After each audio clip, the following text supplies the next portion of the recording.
When new Genshin characters are announced, Hoyoverse tends to follow the same patterns for promoting and advertising them, so I wanted to make a short video going over what we can expect whenever new characters are revealed in Genshin Impact. Since the game's release 2 years ago, Hoyoverse has shown that they will consistently release new characters each update every 6 weeks, barring versions 3.0 to 3.2 that were on a 5-week cycle. This level of consistency has been pretty impressive given how many details each character has, from their visual designs, combat abilities, animations, and their story.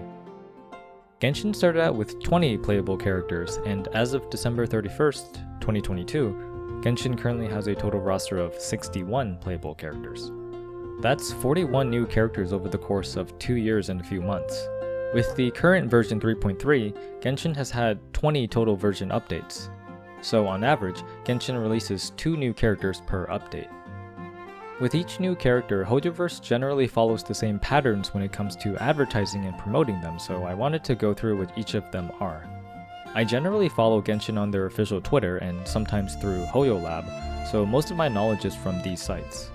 There are 2 main things we can expect from new character reveals, and they are character design and character video showcases, combat and story and lore. Let's start with what we first see with new characters, which is their introduction and design. This is arguably the most important aspect of grabbing a player's attention, where the characters are made to at least be visually memorable. Each has their own unique color palette and clothing elements with patterns and designs that allude to their character personality and their respective nation's culture. I also think it's cool how each character has their own unique eye pattern. All of Genshin's playable characters look distinct from regular NPCs, where if they look distinct, it's likely that they'll be playable. In the first few months of Genshin, we generally could predict which characters would be playable because we were already introduced to them in the story, such as Klee from her story quest, and from Li Yue's Archon quest, namely Child, Zhongli, Ganyu, and Xiao. But we didn't have an idea of when they would be playable.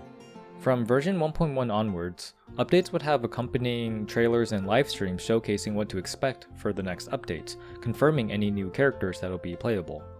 The version live streams would be premiered around 11 days prior to the version's release date, so for a while it was the main way of seeing which characters would be playable. Additionally, in the few days right before a character's release date, Hoyoverse will release additional promotional videos for these new characters. These include 3 main videos. The first is a character teaser video quickly showing the personality of the character and hinting at some of their lore and background. As of recently, these videos have been mainly exclusive for the 5-star characters. The second is a character demo video, showcasing the character's gameplay and abilities with a simple storyboard, but fantastic editing, utilizing dynamic camera angles and techniques to really showcase the beautiful animations of each character in combat. These demo videos also reveal the character's OST theme, which will eventually be added to the next volume of the game's Stellar Moments soundtrack. As a side note, at least on YouTube, Zhongli's character demo video is the most popular, where there is an unofficial tradition of always revisiting his video whenever a new character's demo video comes out, likely because of how iconic Zhongli's demo video was at the time. Personally, it's also my favorite demo video. Lastly, when a character is released, they'll have a collected miscellany video, essentially a tutorial explaining the specifics of each character's abilities and playstyle in the game. These videos are usually narrated by Dainsleif and sometimes by Alice. While these videos are less popular compared to the previous 2 types, to me, what's most notable about these videos is that at the end of them, Dainsleif or Alice often provide interesting tidbits of lore and hints about themselves and Teyvat based on the lore of the character they're narrating over, which increase the hype for whenever they become playable, and also when Alice's design is revealed. I assume she'll be playable. So essentially, right before a new character is released, a bunch of promotional videos are released to advertise the character, wanting players to wish for them at release time. There's also one other topic I'd like to discuss, which was a new precedent that Hoyoverse set on June 7th, 2021. 2 days prior to version 1.6, Hoyoverse revealed character cards for Ayaka, who was already known from the closed beta, and 2 new character designs, Yoimiya and Sayu.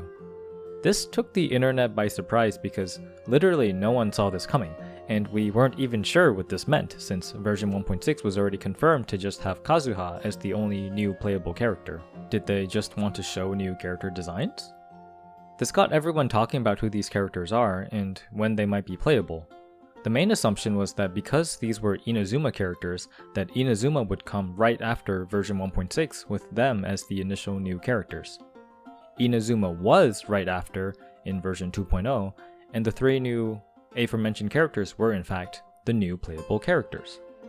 Essentially, Hoyoverse started a new pattern where they will reveal new playable characters in the next update, a pattern that would become known infamously as drip marketing. Drip marketing tells us 2 main things. If a character is drip marketed, we can expect them to be playable in the update after the upcoming one. For example, on October 31st, 2022, right before version 3.2 released, the drip marketing for Wanderer and Faruzan were revealed, which meant that they would be released in version 3.3. Currently, the drip marketing has happened for Alhaitham and Yao Yao, so we know they'll be playable in version 3.4. Second, drip marketing is now the way for revealing new character designs if they weren't already seen in the game. The second point is pretty important because of how much character design plays in Genshin's business model. Many people play Genshin to collect characters that they like, and a character's visual design is often a major selling point in whether or not someone decides to wish for them, sometimes even purchasing primo gems to get them. Drip marketing is another way of getting people to talk, essentially hyping up the new characters, and also people just look forward to when a new character's design is finally revealed and getting confirmation when they're playable. When Ayaka's story was revealed in July 2021, we found out that she had an older brother, Ayato. We didn't know what he looked like, but assumed he'd be playable, and there were many speculations and fan art of what his appearance would be. And 7 months later, in his official drip marketing in February 2022, it received a ton of engagement and discussion. I think this is good marketing because it can keep current players engaged, while also bringing in new players. For example, because they could see Ayato's design and then will want to try out Genshin Impact. In short, Genshin players now all expect drip marketing around 1 day prior to whenever a new version is about to be released, and knowing that this is a pattern that occurs every 6 weeks can keep them engaged with the game, because they'll always be curious who's next to be drip marketed. These include both characters we already know but not yet playable, like Dea, Kaveh, Dainsleif, the other Harbingers, and also characters whom we have no idea what their designs could be, such as the remaining Archons, Alice, and Varka. So yeah, that's pretty much how Genshin tends to market new characters. Additionally, on each character's birthday, they'll also post new official art for the character. I'm working on this video on December 31st, so happy birthday to one of my favorite characters, Zhongli. New characters are a main reason for continuing to play Genshin, as well as the main source for its massive billion-dollar-plus revenue. Genshin has been a big cultural phenomenon and has a huge social media presence, where new drip marketing is always sure to receive tons of engagement and views across their social media platforms, receiving hundreds of thousands of likes and retweets on Twitter, and corresponding videos receiving millions of views on YouTube. They've established character reveal patterns so that existing players always have drip marketing to look forward to every 6 weeks, maintaining their attention and interest in Genshin and the next updates, and the resulting engagement is great for exposing new players to the game. These characters are all distinctly designed, and I'm sure they'll continue marketing them with even more effort in the next years of the game's life cycle. So yeah, I just wanted to make a video talking about this, since I think it's interesting. Anyways, thank you for watching this. Feel free to like and subscribe, and have a happy new year. Till next time, take care.